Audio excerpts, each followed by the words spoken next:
সালাতে দোয়া কবুল হয়। সালাতে দোয়া কবুলের 3 জায়গা। একটা হচ্ছে তাকবীরে তাহরিমার পরে আমরা সানা পড়ি না, আমরা তো একটা পড়ি।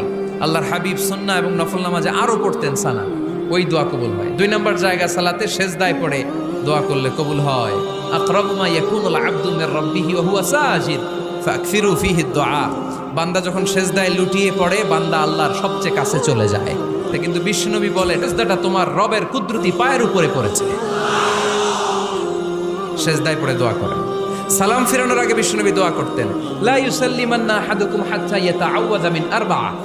আল্লাহর হাবিব বললেন 4 জিনিস থেকে পানাহ না আছে আমার কোন উম্মত যেন সালাম না ফিরায়। তারা যেন পড়ে আল্লাহুম্মা ইন্নী আউযু বিকা মিন আযাবিল কবর, আউযু বিকা মিন আযাবি জাহান্নাম, আউযু বিকা মিন ফিতনাতিল মাহইয়া ওয়াল মামাত, আউযু বিকা মিন ফিতনাতিল মাসিহিদ দাজ্জাল।